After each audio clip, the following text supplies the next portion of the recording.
Hey, what's up guys? It is SMG for Life 01 just coming in with this video, and today, yes, it is back to the WWE Raw recap, and it is Friday and I'm sorry about that, but maybe tomorrow I'll be doing the TNA and SmackDown recap, but today it's all about Monday Night Raw.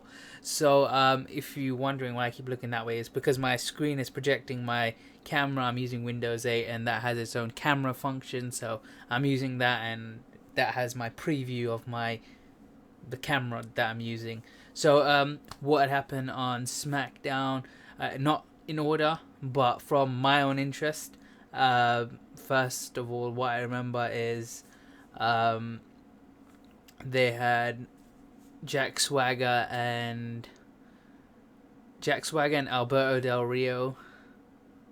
Oh well, I think Alberto Del Rio wasn't fighting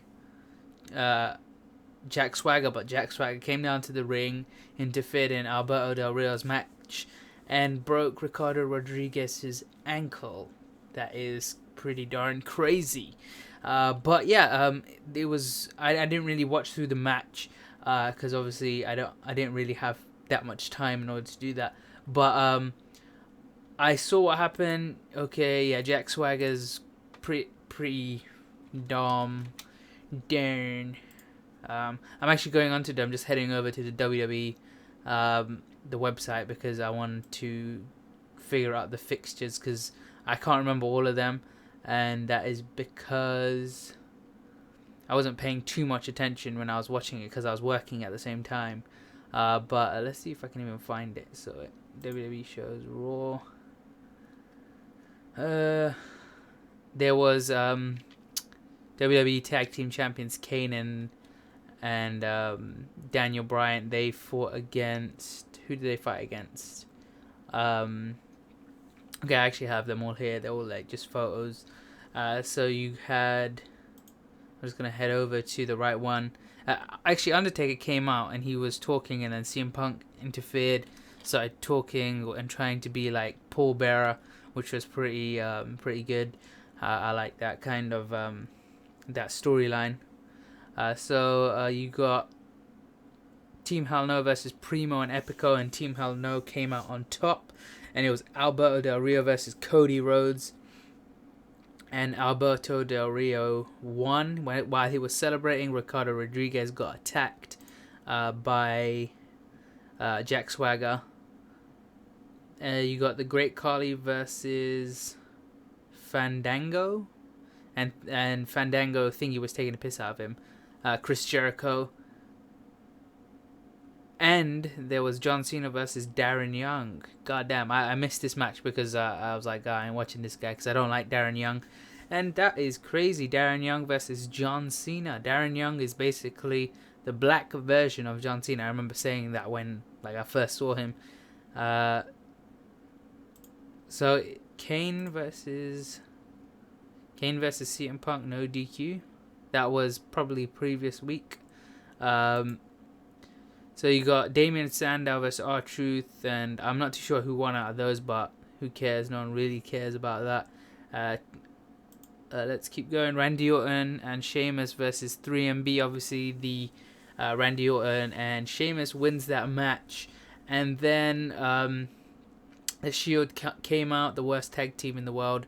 The Shield came out, and then as they got to the ring, you know who got down to like scare them off, and that was the Big Show. Like I said, it's gonna be the Big Show, Sheamus and Randy Orton at WrestleMania, and it's going to be epic. And it was Kofi Kingston versus Dolph Ziggler. That was pretty good. Obviously, Dolph Ziggler probably won, even though because I like these matches. I seriously do not watch because they're not worth watching, and that's the whole reason what's going wrong with WWE. That their superstars aren't interesting, aren't as interesting as they were before. Like when Kofi Kingston, when I could say he was like an interesting kind of character, was when he was fighting in Elimination Chamber, going for the World or WWE title, when he was the United States champion. Right now, he has no kind of belt or anything fighting what he's fighting for anyway. So obviously Dolph Ziggler won that match, and then there was Chris Jericho versus The Miz versus Wade Barrett for the Intercontinental Championship. And I have to say, Wade Barrett is good, but he won, and seriously, I would want Chris Jericho to become the Intercontinental Champion again, because obviously he's the best Intercontinental Champion that ever, and I said ever, lived. You know what I did. And then we have Triple H and Brock Lesnar when they were signing the contract, and Brock Lesnar did not come out in to sign the contract. This contract was already signed by Brock Lesnar, and Paul Heyman came out in Brock's place, and Paul Heyman just was screwing with Triple H, saying, "Oh, whoever the winner is will get your wife," and then after that is like, "No, the loser, whoever the loser is, should get your wife," because obviously they're saying that obviously Triple H is going to lose against Brock Lesnar, and seriously, Brock Lesnar is like, he's an epic fighter and all. I just don't like him that much. Seriously, in the UFC, I didn't like him that much. He was like, okay, he's from WWE. I'm a fan of the WWE, so I supported him. But in the WWE, he is really not that good. And like when he in his UFC days, he only had 4 matches.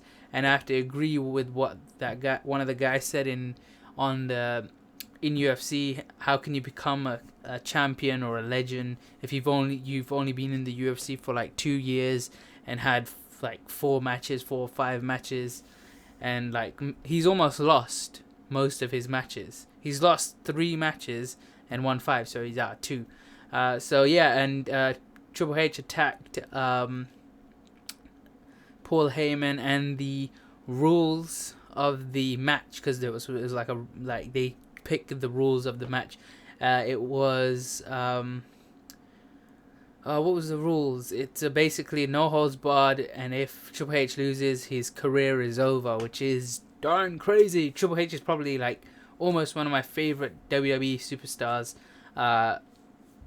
Like out of all of them, Chris Jericho is actually number 1, but Triple H is there at the top. So yeah, it's gonna be an epic battle at WrestleMania. I can't wait to watch, and I can't wait to do my WrestleMania predictions. Because it's going to be epic. And yeah, I'll see you guys in another video. Peace out, peeps.